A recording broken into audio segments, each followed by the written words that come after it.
Family এন্টারটেইনমেন্টের কর্ণধার রাকিব ভাই, তিনি একজন মৌলবাদী। পৃথিবী থেকে চল যাই, ভালো মানুষের দাম নাই, খারাপ মানুষেরই চাহিদা বেশি, ভালো মানুষের দরকার কি, দাম দেয় না যখন কোনো হালায়, বউ দিয়ে ব্যবসা করে সমাজে ছড়ায় বিভ্রান্তি, আবার ওই শালারাই নাকি আমাদেরকে শোনায় শান্তির বাণী।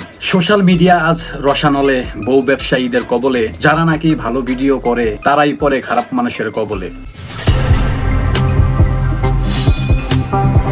ফ্যামিলি এন্টারটেইনমেন্ট এই চ্যানেলটি এখন সবচাইতে জনপ্রিয় একটি চ্যানেল। তাদের সাবস্ক্রাইবারের সংখ্যা প্রায় 5 মিলিয়নেরও বেশি, অর্থাৎ 50 লক্ষ লোক এই চ্যানেলে ইনভলভ। 2018 সালে তাদের এই ইউটিউব যাত্রা শুরু হয়। যাত্রাটা প্রথমে মোটেও ভালো ছিল না। আমরা যারা ইউটিউব ফেসবুক নিয়ে কাজ করি আমরা জানি আমাদের জার্নিটা শুরু হয় খুবই কষ্টের। ফ্যামিলি এন্টারটেইনমেন্ট সে 2018 সাল থেকে শুরু করে এই পর্যন্ত আসছে। ফ্যামিলি এন্টারটেইনমেন্টের কর্ণধার রাকিব ভাই, তিনি একজন মৌলবাদী। আর এই মৌলবাদীর ভিডিও দেখে মিলিয়ন মিলিয়ন মানুষ। বাংলাদেশ সহ মিডিল ইস্টে থাকা প্রবাসী বাংলাদেশিরা, ইউরোপে থাকা প্রবাসী বাংলাদেশিরা প্রতিদিনই দেখছে এই ফ্যামিলি এন্টারটেইনমেন্টের ভিডিওগুলো। ফ্যামিলি এন্টারটেইনমেন্ট একটি সুস্থ ধারার বিনোদন এবং সামাজিকতা, বর্তমান সমাজের পরিস্থিতি ও বাস্তবতা নিয়েই তারা ভিডিও করে থাকে। আমাদের সমাজের কিছু লোক এটা পছন্দ করে না। আমি বলেছিলাম রাকিব ভাই একজন মৌলবাদী। আমাকে অনেকে মৌলবাদী বলে, আমি শুনছি অনেকে, কিছু নিউজ চ্যানেল বা কিছু সাংবাদিকদের আমি মুখে শুনছি তারা আমাদেরকে মৌলবাদী বলে, যে দুই ভাই দাঁড়িয়ে রাখছে, দুই ভাই মৌলবাদী। ইসলামের শরীয়ত মানার জন্য যদি আমাকে মৌলবাদী বলা হয়, আলহামদুলিল্লাহ আমি মৌলবাদী। কথা বুঝতে পারছেন? শুধু তাই নয়, বাংলাদেশের জুলাই আন্দোলনে বিশাল ভূমিকা রেখেছিলেন এই রাকিব ভাই। সেখানেও পদে পদে বিপদের সম্মুখীন হয়েছেন এই রাকিব ভাই। ছাত্ররা কিন্তু ফাউন্ডেশন, এইখান থেকেই কিন্তু সামনের নেতৃত্ব কারা দিবে, দেশ গড়বে কারা? ছাত্ররা। আর আপনি যদি এই ফাউন্ডেশনে আঘাত করেন তাহলে দেশ ধ্বংস হয়ে যাবে। আমি যখন দেখতেছি আমার দেশ ধ্বংস হইতেছে, তখন আমি দেশের মানুষের জন্য, সমস্ত সাধারণ মানুষের পাশে দাঁড়ানোর জন্য আমার পুরো টিমকে নিয়ে গেছি। এই গণ অভ্যুত্থান যেটা হয়েছে, জুলাই অভ্যুত্থান যেটা হয়েছে, এটা যদি সাকসেস না হইতো, এই চিন্তা করতে বসে থাকা যায় না। কারণ 8টা বছর ধরে তো আমরা অন্যায়ের বিরুদ্ধেই কাজ করে আসছি, আর এটা তো মহা অন্যায়।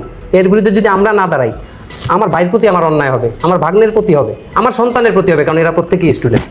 আজকের এই ভিডিও করার মূল উদ্দেশ্য হচ্ছে একটি, এই ফ্যামিলি এন্টারটেইনমেন্টের বিনোদনমূলক ভিডিওগুলো আপনারা দেখেন। এখানে নেই কোনো অশ্লীলতা, নেই কোনো অসামাজিকতা, নেই কোনো আজেবাজে কন্টেন্ট। সমাজে ঘটে যাওয়া বাস্তব কিছু কন্টেন্ট তারা আমাদের মাঝে প্রেজেন্ট করে, আর এতেই যত সমস্যা। ফ্যামিলি এন্টারটেইনমেন্টের সঙ্গে যারা জড়িত আছে, সামনে পিছনে নানানভাবে যারা এই চ্যানেলের সঙ্গে জড়িত আছে, তাদের প্রত্যেকের প্রতি আমার ভালোবাসা, আমার শ্রদ্ধা। এই ধরনের কাজ করার জন্য যদি আপনারা মৌলবাদী হন, আমরা সেই মৌলবাদীদেরকে ভালোবাসি। ফ্যামিলি এন্টারটেইনমেন্ট একটি সামাজিক চ্যানেল। অন্যদিকে যারা বউ নিয়ে ব্যবসা করে, বউ নিয়ে সোশ্যাল মিডিয়াতে প্রতিনিয়ত অশ্লীলতা ছড়াচ্ছে, তাদেরকে উদ্দেশ্য করে বলতে চাই, আপনারাও চাইলে ফ্যামিলি এন্টারটেইনমেন্ট থেকে শিক্ষা নিতে পারেন। শুধুমাত্র বউ নিয়ে ব্যবসা করলে যেই লাখ লাখ ভিউ আসবে, লাখ লাখ টাকা কামাতে পারবেন এটা নয়। আপনার যদি সৎ ইচ্ছা থাকে, আপনি ভালো কন্টেন্ট করেও টাকা কামাতে পারেন, আর সেটার জন্য প্রয়োজন ভালো মানসিকতা। প্রত্যেকটি বউ ব্যবসায়ীদেরকে আমি বলবো, আপনারা ফ্যামিলি এন্টারটেইনমেন্টের ভিডিওগুলো দেখেন আর এখান থেকে শিক্ষা নেন। তারা কিভাবে মেয়ে ছাড়াই সুস্থ ধারার বিনোদন আমাদেরকে প্রতিনিয়ত উপহার দিয়ে যাচ্ছে, আর সেগুলি দেখছে লাখ লাখ মানুষ। আপনারা যারা বউকে টিকটক ও ফেসবুকে নাচিয়ে মানুষের সামনে বাজে অ্যাঙ্গেলে, বাজে অঙ্গভঙ্গিতে নাচিয়ে গাইয়ে টাকা কামান, এটার জন্য একদিন আল্লাহর দরবারে হিসাব দিতে হবে। তাই সেই জন্য বলছি, এখনো সময় আছে ভাই, ভালো হয়ে যান। আপনি চাইলে আপনার এই বউকে নিয়েও তাকে পর্দায় রেখে ভালো কন্টেন্ট তৈরি করতে পারেন। ফ্যামিলি এন্টারটেইনমেন্ট 5 মিলিয়নেরও বেশি তাদের সাবস্ক্রাইবার। কই তাদের ভিডিওতে তো একটা মেয়ে নেই। মানুষ আসলে এটাই চায়, আপনি ভালো কিছু করেন, ভালো কিছু নিয়ে আসেন, মানুষ আপনাদেরকে রেসপেক্ট করবে, বুকে টেনে নেবে। বউ নিয়ে যারা ব্যবসা করেন, আরেকটি কথা কান খুলে শুনে রাখুন, একজন ব্যক্তি ক্যান্সারে আক্রান্ত, এই পৃথিবীতে মাত্র কয়েকদিনের অতিথি। সে যে কোনো মুহূর্তে পৃথিবী থেকে চলে যাবে। সেই ব্যক্তি প্রতিনিয়ত মেসেজ করে যাচ্ছিল ফ্যামিলি এন্টারটেইনমেন্টকে, ভাই আমার মৃত্যুর আগে শেষ ইচ্ছা আমি রাকিব ভাইকে দেখবো। একটা মেসেজ পাইছি বেশ ইমোশনাল, কারণ আমরা যেন ডিপ্রেশনে না পড়ি। আমার একটা ইচ্ছা আছে, আমার জীবনে মৃত্যুর আগ পর্যন্ত যেন আমি আপনার সাথে একবার দেখা করতে পারি, আপনাদের সাথে। আমি ছবি দেখলাম যে একটা মানুষ মানুষের মতো দেখাচ্ছে না, ওর মাথায় গরুতে কোথাও চুল নাই। আমার বেশ খারাপ লাগছে। আমি ওকে বললাম কি, এরকম একটা ছেলে আছে, একটু দেখা করতে যাই। একটা সেলুনে আমরা চুল কাটতে গেছিলাম, ওইখানে ওকে বলছিল তুমি এইখানে আসো। তো ওইখানে গেছে, যাওয়ার পরে দেখলাম যে ওই অবস্থা একদম বাস্তবে, যে ওর অবস্থা খুব খারাপ। তো বললো যে আমার এইটাই শেষ ইচ্ছা, যেহেতু আমি ডিপ্রেশন থেকে আমার এরকম একটা ভিডিওটা ওষুধের মতো কাজ করতেছে, আমার শেষ ইচ্ছা এইটাই যে আপনার সাথে একটু দেখা করবো। তো ওর সাথে দেখা করলাম, খুব খারাপ লাগলো। ও বললো ভাইয়া বেঁচে থাকলে আবার দেখা হবে। তো ওরে আমরা বিদায় টিদায় দিলাম। তো আমি চিন্তা করতে মাঝে মাঝে আমি খোঁজ নিতাম, যাবো কোনো একটা সহযোগিতা করার চেষ্টা করবো আমার ফ্যামিলি এন্টারটেইনমেন্টের তরফ থেকে। তো 1 মাস পরে আমি ওদের বাসার ঠিকানা জানার জন্য আমি ওর নাম্বারেই কল দিছি।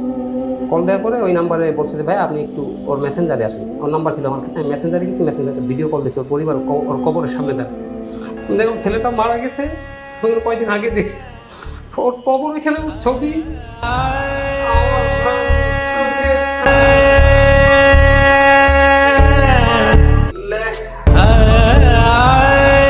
শুনলেন, আর এটাই হচ্ছে একজন অ্যাক্টরের সবচাইতে বড় পাওয়া। আর যারা বউ নিয়ে কাজ করেন, আপনাদের সঙ্গে মানুষ দেখা করতে আসে আপনার বউকে দেখার জন্য, আপনার বউর সঙ্গে টাঙ্কি মারার জন্য তারা আসে। আপনার বউ যে সমস্ত আজে বাজে অঙ্গভঙ্গিতে ভিডিওতে ফেজেন হয়, তারা সেগুলো দেখার জন্য আসে। ভালোবেসে ভালোবাসা পাওয়ার জন্য, ভালোবেসে ভালোবাসা দিবার জন্য তারা আসে না, আসে আপনার বউয়ের কাছে খারাপ উদ্দেশ্য নিয়ে। ইউটিউব ফেসবুকে কাজ করার মানে এই না যে শুধু টাকার জন্য কাজ করবেন। টাকা তো অবশ্যই আপনি কামাবেন, টাকা ছাড়া মানুষের জীবন অচল, কিন্তু আপনাকে এমন কিছু করে যেতে হবে যেটা আপনি মরার পরেও মানুষ আপনাকে মনে রাখবে।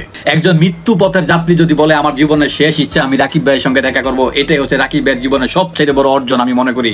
এইসব দেখে আপনাদের লজ্জা হওয়া উচিত। তো আজকের এই ভিডিও থেকে রাকিব ভাই ও তার পুরো টিমকে আমার ভালোবাসা ও সালাম রইল। ফ্যামিলি এন্টারটেইনমেন্টের ভিডিও কারা কারা দেখেন, আমার এখানে কারা কারা রয়েছেন, তারা অবশ্যই কমেন্ট বক্সে কমেন্ট করে জানাবেন। আর বউ ব্যবসায়ীদের ভিডিও বন্ধ হোক কারা কারা চান, তারা অবশ্যই কমেন্ট করে জানাবেন। আজকের মতো চলে যাচ্ছি, আবারও ফিরে আসবো আপনাদের মাঝে অন্য কোনো সময় অন্য কোনো ভিডিও নিয়ে। সেই পর্যন্ত ভালো থাকবেন, ভালো রাখবেন। বরাবরের মতো কথা একটাই, পিতা মাতার সেবা যত্ন করবেন, ফ্যামিলির পাশে থাকবেন। আসসালামু আলাইকুম, আল্লাহ হাফেজ।